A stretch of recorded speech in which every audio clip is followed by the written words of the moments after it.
If your business is drowning in debt, but it still has a future, you may have heard of something called PREPACK administration. But what does it really mean? Today, I'm going to explain exactly what PREPACK administration means in plain English, so you know exactly how it works, why directors use it, and what the risks are. I know this stuff can sound like jargon when you're under pressure. You've got HMRC letters piling up, you've got creditors demanding payment, and you can't sleep. So the last thing that you need is complicated legal terms. So in this video, I'm going to strip away all the jargon and I'm going to give you the truth about prepacks, how it works in practice for UK directors, potentially like you. Here's what we're going to cover. We're going to cover the definition of PREPACK administration. We're going to talk about how it's different from normal administration, why directors use it and when it makes sense, the benefits, the risks and the criticisms, and finally what you need to do if you're considering it. Because by the end, you can have the knowledge to decide whether a PREPACK could be an option for your company or whether it's not suitable. So, what is PREPACK administration? So a PREPACK administration is when a company's business or assets are sold as part of a deal that is arranged before administrators are officially appointed. The moment the administrator steps in, the sale is executed immediately, often with hours. So rather than administrators running the company for months and trying to sell it piece by piece, the deal is lined up in advance. Now, in a normal administration, administrators take control, they try and stabilise the business and then they look for buyers, and that can take weeks or months. In a PREPACK, the buyer is already waiting, the contracts are already agreed and the handover happens instantly. It's quick, clean and designed to preserve value. Now, most of the time, the buyer is either the existing directors through a new connected company, often called a newco, or a third-party investor who's been lined up. Now, creditors of the old company are left behind in an administration, especially unsecured creditors, and the new company continues trading without the old legacy debts. So things like HMRC, suppliers, energy bills, etc., etc. Now, why directors use prepacks? I mean, let's imagine this. Your company has got some valuable contracts, it has loyal staff, it has a strong customer base, but debts have built up to the point where creditors, maybe HMRC, are threatening to wind you up via a winding up petition. Now that's when a creditor can't get the money and they eventually apply to court for a winding up order, it lands on your desk, a few weeks later your bank account is frozen, it's called a forced liquidation, okay? Now, if that happens, you go through a compulsory liquidation, your brand dies, your staff lose your job, contracts get ripped up. With a PREPACK, the business can continue and the legacy debts are actually left behind and the core operation can survive. Now, there's a lot of benefits to that. Now, why directors and insolvency practitioners consider PREPACKs is because there's business continuity. Trading can continue on almost seamlessly. There's job protection. Employees transfer to the new company under 2P rules. Preserving the value, this is the biggie. The brand, the contracts, the goodwill survive rather than being destroyed in a fire sale. And the speed. The company doesn't sit in admin for months, bleeding cash and confidence. It's done quickly. If you want some information as to whether a PREPACK could benefit your business, obviously everything we do on these videos is general principles, but if you want a specific review for you, drop your details in the link below. One of my team will give you a call today, okay? Now, I'm going to give you an example. Let's say there's a manufacturing company. It owes £2 million, but it owns equipment, it's got some good contracts, it's got stock worth a few £100,000. A PREPACK is a newco, is set up by the directors. An agent has to value the assets of the insolvent business, and then there is a marketing period that goes through. So that business is sold on the open market, anyone can make an offer for the business, and at the end of it, offers are made to the agent to buy that business, okay?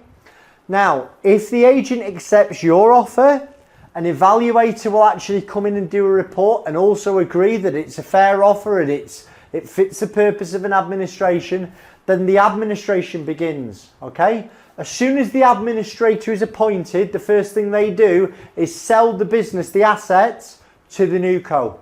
Then the new company continues with the contracts, employs the same staff, and the debts are left behind. Okay, so that's it in a nutshell. Now, you've got to talk about risks and criticisms, because creditors will hate it. Creditors do feel stitched up a lot of the time because they don't get consulted until it's too late. From their perspective, directors are dumping debts and carrying on under a new name while they're left with sometimes just pennies in the pound. Now, if you're a director buying your business back through a pre-pack, you've got to be really careful. There will need to be an independent valuation, there needs to be transparency, and the deal must be shown to be fair. Because if it's not, you get risk of being accused of misconduct or undervaluing assets. And even if it's legal and properly managed, I mean, pre-packs can attract some pretty bad press. Customers, suppliers, public sometimes see it as directors putting a phoenix strip, walking away from debts and restarting. You need to weigh the reputational cost along the financial benefit, okay? You've got to consider this carefully. Now, this is what the process is. So, number one, the company faces insolvency. Debts are unpayable, creditors are threatening action. Director seeks advice from a licensed insolvency practitioner who's brought in to review the options. Valuations are done, an independent assessment of the assets and the business value are carried out. Okay? Then the agent that does the valuation will conduct a marketing period. Let's say it's 5 to 10 days, and that's where your business is essentially for sale. Anybody can request further information. This is the bit that people worry about. They think the business will be bought under their noses. The reality doesn't happen very often, and it's because most people will not buy a business on 5 to 10 days due diligence. And equally, if you are an owner-operated business, that means that business needs you in there to actually be operational and profitable. There's also an evaluator that is a third party who will review the whole deal, and they will give you an evaluator's report. Then the business goes into admin, and the first thing that the administrator does is they get you the new buyers, the new co, lined up with a solicitor, and a sale and purchase agreement is done. Then the company administrator is there to deal with the wreckage of the company. The best example I have ever heard, and it isn't mine, okay, but I want you to imagine there is your business that's insolvent is a Arctic lorry, and it's hurtling down the M6 on its journey of business life. And it's been going for miles and miles and everything's gone okay. But now the problems start with the lorry. It has a few wheels blow. Then there's black smoke coming out the back of the lorry. And eventually the cab catches fire. So the driver of that lorry has got to pull it over to the hard shoulder. That's your business. But on the lorry there's some valuable cargo. Now if you leave it there, it's all going to go up in flames. What a pre-pack allows you to do is come alongside in a new Arctic lorry, get in the cab of that new Arctic lorry and take the valuable cargo off the one that's burning. Here's the trick, you've got to pay a fair market value for it.